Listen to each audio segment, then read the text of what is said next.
Let's first look at obstacle turbulence. When the wind blows over an obstacle unevenly and discontinuously, turbulence forms.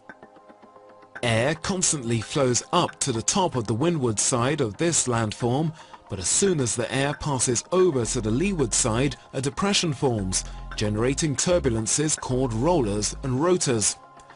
There may also be areas of the windward side where turbulence occurs. For instance, if the windward side is hilly or irregular, turbulence will form in the immediate vicinity of the obstacle. Of course, in some cases the obstacle generates no turbulence at all, neither on the windward side nor leeward side, such is the case here, where this particular landform creates a dynamic lift. Similarly, the airflow on the leeward side of obstacles such as a hedge of trees or a house can also be turbulent.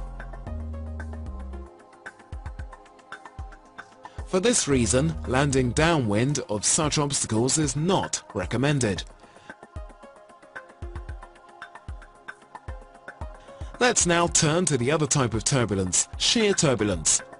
Shear turbulence occurs where two air masses move against one another. This is the case around a thermal lift, since warm air rises in the center and cooler air descends around it. When you fly into a thermal, you will feel the effect of this shear turbulence on your wing. Another example of shear turbulence you're likely to encounter when flying is the case of two superimposed air layers that are moving in opposite directions. Shear turbulence is present along the border separating the two layers. When a fluid such as wind passes through a narrow or restricted passage along its trajectory, its speed increases. This is known as the Venturi effect. Let's use the example of wind blowing over a hill. At point A, the lower and upper winds are traveling at the same speed. At point B, the lower we descend into the air mass, the faster the wind speed is. Notice that the winds closest to the hill are the fastest. In fact, the wind is being compressed between the hill and the weight of the atmosphere.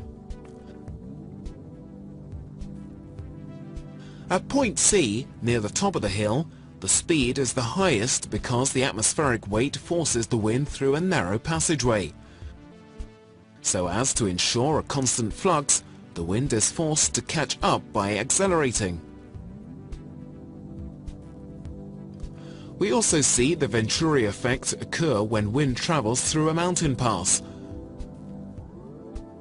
As the wind blows through the pass, the airstream will be compressed. Like the wind blowing alongside the hill, it will also speed up as it makes its way through the narrow passageway.